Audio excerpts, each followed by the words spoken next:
મંતવ્ય ન્યૂઝના વિશેષ કાર્યક્રમ અને ભવિષ્યલક્ષી કાર્યક્રમ કાલનો દિવસ કેવો માપ તમામ દર્શક મિત્રોનું હાર્દિક સ્વાગત છે। હું છું આપની સાથે ક્રીના।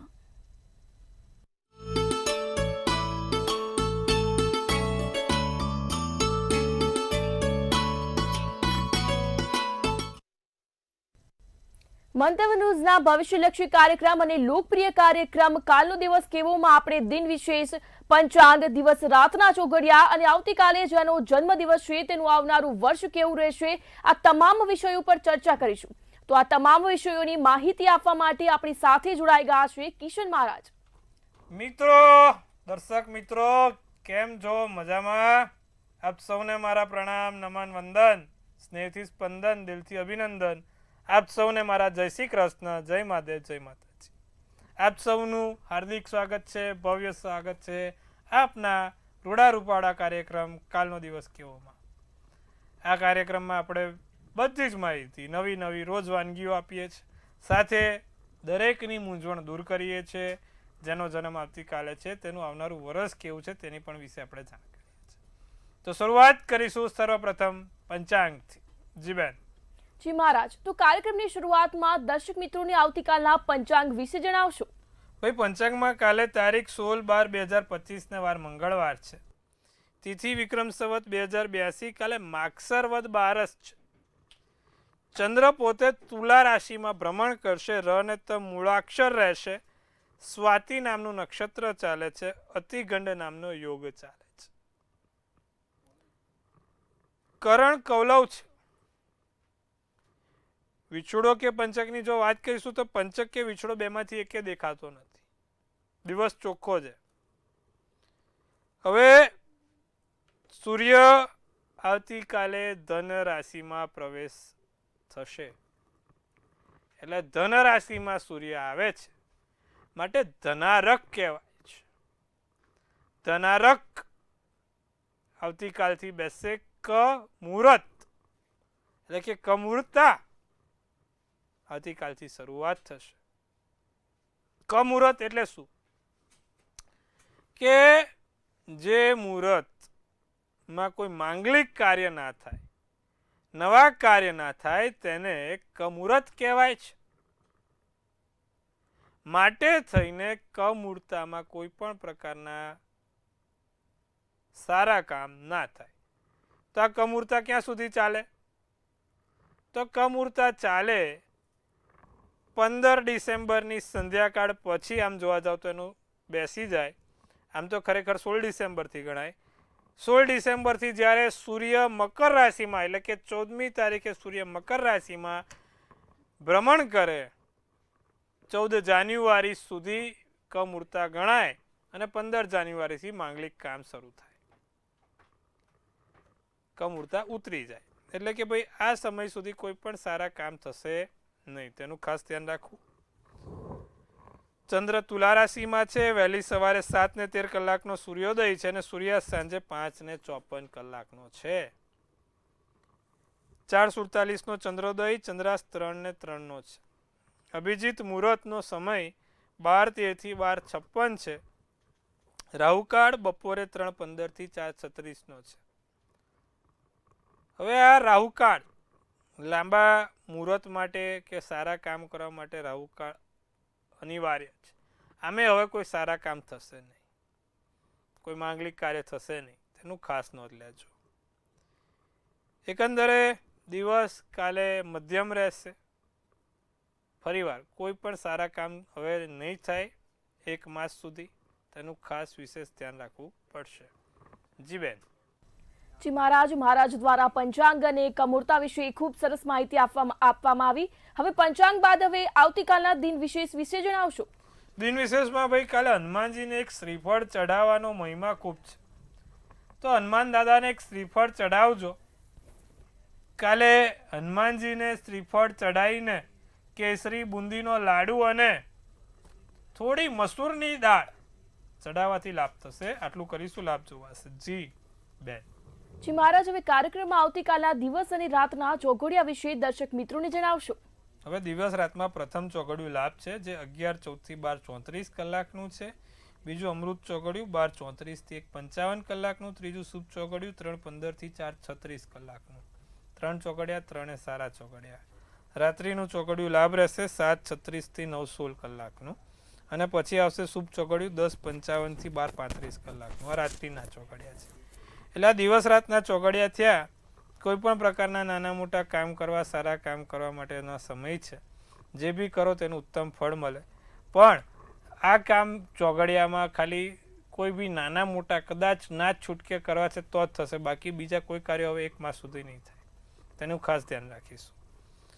જી બેન. જી મહારાજ, હવે કાર્યક્રમમાં દર્શક મિત્રોને આજનો જે વિશેષ અને રસપ્રદ મુદ્દો છે ત્યાંના વિશે જણાવશો. આજના વિશેષ મુદ્દામાં એવું છે કે ભાઈ આ ધનારક કમૂરતા કેમ? તો ભાઈ ધનારક એટલે કે જ્યારે સૂર્ય ધન રાશિમાં આવે છે ત્યારે ધનારક બેસે છે.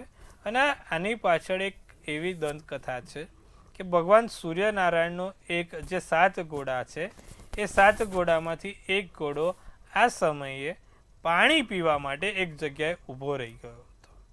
અને ત્યારે પછી ભગવાને ખચ્ચર 1 માસ સુધી એને ખચ્ચરને લઈને કહેવાય છે કે પ્રદક્ષિણા કરી. અને આ સમયમાં સૂર્ય નબળો પડ્યો. સૂર્ય પોતે કહેવાય છે કે ધીમો પડ્યો. અને આ ધીમો સૂર્ય પડવાના કારણે એને ધનારક કીધું. ધન આરક એટલે કે જ્યારે સૂર્ય પોતે અગ્નિ તત્વની રાશિ છે. 3 રાશિ અગ્નિ તત્વની છે, મેષ, સિંહ અને ધન. આ 3 રાશિને અગ્નિ તત્વની રાશિ કહેવાય છે. ચર રાશિ કઈ તો ચર રાશિ 4 છે. એવી જ રીતે જળ તત્વ પણ 3 છે, અને પૃથ્વી તત્વ પણ 3 છે, અને વાયુ તત્વ પણ 3 છે. દરેક 3 અગ્નિ તત્વ, 3 પૃથ્વી તત્વ, 3 વાયુ તત્વ અને 3 જળ તત્વ. એવી રીતે ટોટલ 12 રાશિ થાય છે. એમાંની અગ્નિ રાશિની વાત કરીએ તો એમાંની એક ધન રાશિ છે. અને પણ જ્યારે સૂર્યનો સીધો સંબંધ અગ્નિથી છે અને એમાં જો સૂર્ય પોતે નબળો બને માટે કમૂરતા લાગે. એવી જ રીતે પછી મીનારક આવે, હોળી પછીનો મીનારક, એ પણ કમૂરતા. અને પછી આવે ચતુર્માસ, 4 માસ, કે જ્યારે તમે દેવ પોઢી એકાદશીથી દેવ ઉઠી એકાદશી કોઈ માંગલિક કાર્ય ના થાય. તો આ બધા સમય કેવા છે કે ભાઈ આ સમયમાં સારા કાર્યો, માંગલિક કાર્યો થતા નથી. તો આવા સમયમાં આપણે કોઈ પણ સારું કાર્ય કરવું નિષેધ એટલા માટે છે કે જ્યારે પૃથ્વી પર અગ્નિ તત્વ ધીમું પડતું હોય તો આપણા જે તે કામ કરીએ તે કામમાં પણ આપણે ધીમા પડી જઈએ છીએ, કારણ કે આપણો મુખ્ય ઉર્જાનો સ્ત્રોત સૂર્ય છે. આપણે ખાઈએ પીએ કે ગમે તે કરે, સૂર્ય કદાચ ના હોય તો 8 મિનિટમાં પૃથ્વી વિનાશ થઈ જાય, 8 જ મિનિટની અંદર, કારણ કે સૂર્યથી 8 મિનિટ થાય પૃથ્વીનું અહીંયા કિરણ પડતા. એટલા માટે સૂર્યને મુખ્ય આધાર રાખ્યો છે. અને આ સમયમાં સૂર્ય જ્યારે નબળો પડે છે, અગ્નિ આમે અત્યારે તમે જુઓ કે ધીરે ધીરે હવેથી ઠંડી વધશે. સૂર્ય જ્યારે ધનમાં આવે એટલે ધીરે ધીરે ઠંડીનું પ્રમાણ વધવા લાગે, અગ્નિ તત્વ ઘટવા લાગે. એટલા માટે થઈને આ અગ્નિ તત્વ ધીમું પડતું હોવાથી આપણે એને ધનારક કહીએ છીએ. અને આ સમયમાં અગ્નિ તત્વ ધીમું પડવાથી માંગલિક કાર્ય થતા નથી, કારણ કે મુખ્ય ઉર્જાનો સ્ત્રોત સૂર્ય પોતે નબળો બન્યો છે. અને માટે નબળી પરિસ્થિતિમાં કોઈ સારા કામ થાય નહીં, માંગલિક કામ થાય નહીં, એ માટેનું આપણે વલણ હોય છે. તો દર્શક મિત્રો, આજે આશા રાખું છું તમને ધનારક વિશે ખબર પડી હશે. ધનારક આપણે જ્યોતિષની દ્રષ્ટિએ કેમ ગણાય અને આમાં ખરેખર કોઈ માંગલિક કાર્ય કેમ ના થાય તેના પાછળ આપણે દંતકથા અને વૈજ્ઞાનિક બંને દ્રષ્ટિકોણથી સમજાયું. આવતીકાલે ફરીવાર નવી વાનગી પીરીશું તમને. હવે વાત કરીશું 12 રાશિના રાશિ ભવિષ્યની. જી બેન. જી મહારાજ, હવે કાર્યક્રમમાં રાશિ ભવિષ્યની શરૂઆત કરીએ તો મેષ, વૃષભ અને મિથુન રાશિના જાતકોને આવતીકાલનો દિવસ કેવો રહેશે તેના વિશે જણાવશો. હવે ભાઈ, કાલે મેષ રાશિવાળાને આર્થિક મુશ્કેલી દૂર થતી જોવાય છે. જે પૈસાની કટોકટી સર્જાય છે, પૈસાની ઉણપ અછત સર્જાય છે, તે દૂર થશે. ભૂતકાળની વસ્તુઓ યાદ આવે. તમારી વાતોમાં મીઠાશ રહેશે, મીઠાશ વધતી જશે. ઈમાનદારીથી કામ કરી શકશો. સોનેરી શુભ કલર શુભાંક 2 રહેશે. વૃષભ રાશિને કામનું દબાણ વધતું રહે, કામનું દબાણ આવતું રહે. કામમાં બને એટલી તકેદારી રાખજો. પ્રિયજનો સાથે વધુ સમય વિતાવવાનું રાખજો. સંબંધોમાં નવી એનર્જી મળે, નવી ઉર્જા મળે. આસમાની શુભ કલર શુભાંક 5 રહેશે. મિથુન રાશિને વિશ્વાસઘાત કોઈ કરે નહીં. મિથુન રાશિ પીઠ પાછળ ખંજર મારે છે. લોકો પીઠ પાછળ ખંજર ના મારે તેનું ધ્યાન રાખજો. સમજી વિચારીને ખર્ચા કરજો. કેટલા વિશે 100 થાય અત્યારે નહીં ખબર પડે, ભવિષ્યમાં સમયે બધું જ ખબર પડે. માટે અત્યારે જ આપણે સમજી જાઓ. ફિલિંગ્સને સમજવી અત્યારે તમારી પોતાની મનોદશા એવી છે કે ક્યાંય શું કરવું ના કરવું ખબર નથી પડતી. નકારાત્મક વિચારોથી ભરેલા છો, એને પોઝિટિવ લઈ જાઓ. સુંદર વિચારો, પોઝિટિવ વિચારો મનનો મોકળો સારા જગ્યા ઉપર જાય અને મનની હળવાશ અનુભવાય તેવા કાર્ય કરો. લીલો શુભ કલર શુભાંક 7 રહેશે. જી બેન. જી મહારાજ, હવે કર્ક સિંહ અને કન્યા રાશિના જાતકોને આવતીકાલનો દિવસ કેવું રહેશે તેના વિશે જણાવશો. કર્ક રાશિને કાલે દિવ્ય જ્ઞાન મળે, સાચી સમજણ મળે, તમારી મુશ્કેલી ઘટવા લાગે, સ્વભાવમાં ઉદારતા વધે, કંઈક આપવાની ઈચ્છા થાય, જીવનસાથી જોડે મતભેદ ના થાય, જીવનસાથી જોડે બોલવાનું ના થાય તેનું ધ્યાન રાખજો. વાત કરવાનો સમય ના મળે, એક કામ પતે બીજું, બીજું પતે ત્રીજું, સતત કાર્યો ચાલતા રહે. ભૂરો શુભ કલર શુભાંક 6 રહે. સિંહ રાશિની જો વાત કરીએ તો કામમાં આળસ છોડવી, કામમાં સીધી રીતે કામ થાય તે કામ કરવું. વિરોધનો સામનો કરવો પડે છે, કોઈક જગ્યાએ નાનો મોટો વિરોધનો સામનો કરવો પડશે, બોલવાનું થશે. પરિસ્થિતિઓ અસમંજસ રહે અને સંબંધોમાં સારી એવી હલચલ રહે. મરૂન શુભ કલર શુભાંક 3 છે. કન્યા રાશિની જો વાત કરીશું, તમારો આ માયાળુ સ્વભાવ તમને પોતાને પરેશાન કરી રહ્યો છે. માયાળુ સ્વભાવના કારણે, લાગણીઓ અતિશય વેગ હોવાના કારણે પોતે જ હેરાન થાવ છો, બીજા તો થતા નથી. તો એ સ્વભાવને છોડવાનું રાખજો. ગમે તેટલું કરશો જસ નથી મળતો, ગમે તેટલું કરો છેલ્લે 0 થાય છે. છુપા શત્રુઓથી સાવધાન રહીશું. ખાસ તમારા છુપા શત્રુઓથી સાવધાન રહેજો. દિવસ ગૂંચવણ ભર્યો રહે. જાંબલી શુભ કલર શુભાંક 2 રહેશે. જી બેન. જી મહારાજ, હવે કાર્યક્રમમાં આપણી સાથે સમસ્યાઓને લઈ દર્શક મિત્રો જોડાઈ ચૂક્યા છે. હેલો. હેલો, જય શ્રી કૃષ્ણ મહારાજ. જય શ્રી કૃષ્ણ બેન, કેમ છો? મજામાં. તમે કેવો લાગે છે તમને અમારો કાર્યક્રમ? બહુ સારું લાગે છે. जी जी बहन. हाँ, मुझे पूछना था, अभी मेरा बेटा बॉर्न हुआ है 16 अगस्त को जी 2025. जी में ये वडोदरा है और टाइम है सुबह 10:13 पे. इसका भविष्य कैसा होगा? जी जन्म तारीख 16 अगस्त. जी 16 ઓગસ્ટ 2025 બરોબર. મેષ રાશિનો ચંદ્ર, કન્યા રાશિનું લગ્ન, કૃતિકા નક્ષત્ર, 8મી તિથિ, શનિવારનો દિવસ હતો. હવે કુંડલીમાં એમને મંગળ છે, માટે માંગલિક છોકરો છે. આપનો છોકરાને મંગળ છે એટલે માંગલિક છોકરો છે. 12મા સ્થાનમાં કેતુ બેઠો છે.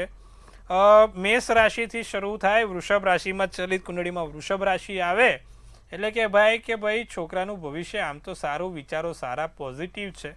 છોકરો આગળ જઈને સારું એવું કામ કરી શકે, કારણ કે 10મા સ્થાનમાં શુક્ર અને ગુરુ, કર્મના સ્થાનમાં શુક્ર અને ગુરુ બેઠા છે. માટે ભવિષ્યમાં એને એના પત્નીથી, એના મોટા વડીલોથી બહુ મોટા લાભ થશે અને આગળ જઈને કોઈક સારી પદવી મેળવે, કારણ કે શુક્ર ગુરુ આગળ મોટી પદવી અપાવે તો સારી જગ્યાએ સારી ગાદીમાં, એટલે કે સારું સ્થાન મળે. તો ભવિષ્ય સારું છે, ચિંતા ના કરશો. છોકરો ખાલી માંગલિક છે તે વસ્તુનું ધ્યાન રાખીને આગળ વધીશું. જી બેન. જી મહારાજ, કાર્યક્રમમાં આપણી સાથે અન્ય દર્શક મિત્ર પણ જોડાઈ ચૂક્યા છે. હેલો. હેલો. જી બેન. હા, જય શ્રી કૃષ્ણ. જય શ્રી કૃષ્ણ બેન. હા, મારા દીકરા વિશે પૂછવું છે. જી બેન. 26/7/2004 જન્મ સમય 8:13 રાત્રે, અને સ્થળ કયું હતું? અમદાવાદ. આપની સમસ્યા જણાવશો? એટલે હવે છે ને આ આઈટી એન્જિનિયરિંગ એનું પૂરું થઈ જશે અને એ કઈ સિટીમાં એની જોબ મળશે 2026માં? અમદાવાદ, બરોડા કે જામનગર? અને સરકારી નોકરીના યોગ છે. હવે તુલા રાશિનો ચંદ્ર, મકર રાશિનું લગ્ન, વિશાખા નક્ષત્ર, દસમની તિથિ અને સોમવારના દિવસે આ જાતક બાળકનો જન્મ થયો હતો. મકર લગ્ન છે અને એનો શનિ 6ઠ્ઠા સ્થાનમાં બેઠો છે.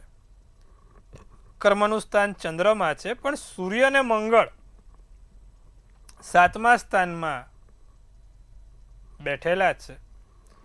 સરકારી નહીં પણ અર્ધ સરકારી નોકરી મળવાની શક્યતા છે, પ્રયત્નો કરે તો. સરકારી નોકરીના એવા કોઈ મોટા યોગ ઊભા નથી થતા, પણ અર્ધ સરકારી કોઈક અંશે મળી શકે છે. નહીં તો પ્રાઇવેટ સેક્ટરમાં તો એવું સારું કામ કરશે જ, એની ચિંતા ના કરો. શુક્ર બહુ સારો છે છોકરાનો, પૈસાની એવી મોટી તકલીફ નહીં પડે આ જીવન, એની પણ ચિંતા ના કરો. શું કરવાથી એને લાભ થાય? નિત્યક્રમ પ્રમાણે ભગવાન સૂર્યનારાયણને જ્યારે જળ ચડાવે એમાં ચપટી લાલ કંકુ નાખીને જળ ચડાવશે તો એના માટે સારું રહેશે.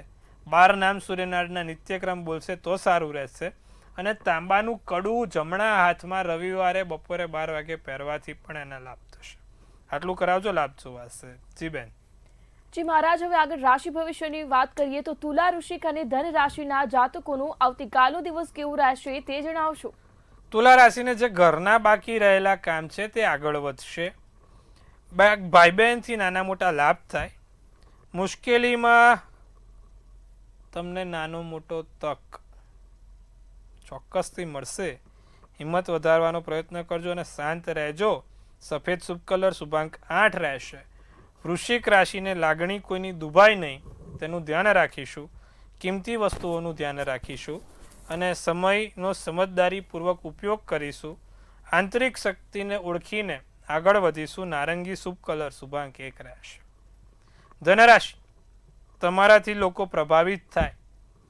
કામમાં ચોકસાઈ રાખજો. વ્યાપારમાં આગળ વધશો. તમારી ફિલિંગ્સ અન્ય લોકો સમજી શકે. પીળો શુભ કલર, શુભાંક 3 રહેશે. જી બેન. જી મહારાજ, હવે મકર, કુંભ અને મીન રાશિના જાતકોનું આવતીકાલનો દિવસ કેવું રહેશે તે જણાવશો? મકર રાશિને વધુ પડતા લાગણીશીલ થઈને કામ કરવું નહીં.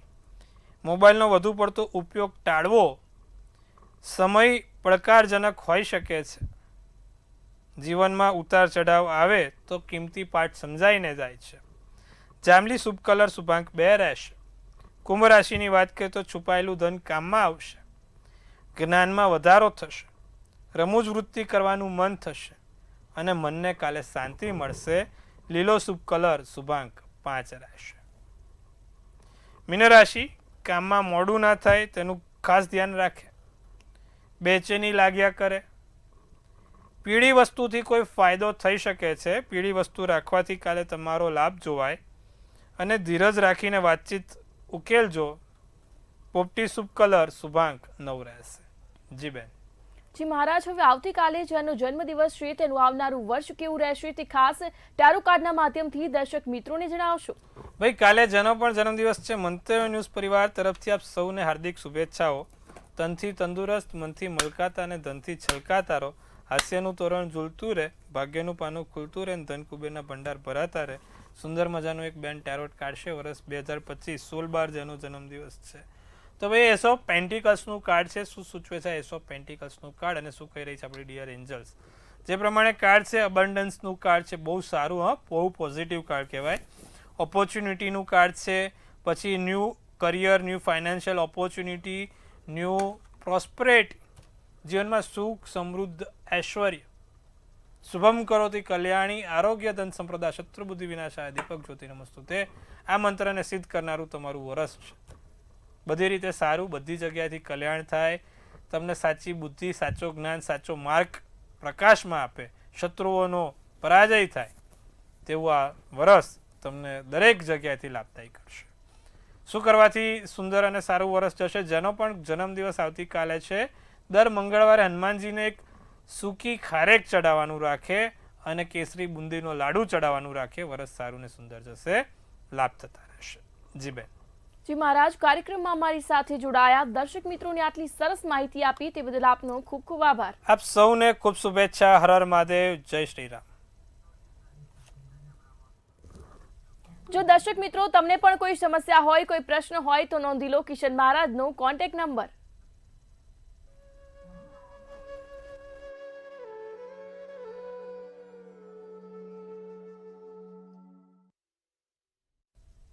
મંતવ્ય ન્યૂઝના ભવિષ્યલક્ષી કાર્યક્રમ કાલનો દિવસ કેવોમાં હાલ બસ આટલું જ. વધુ અપડેટ માટે જોતા રહો મંતવ્ય ન્યૂઝ. નમસ્કાર.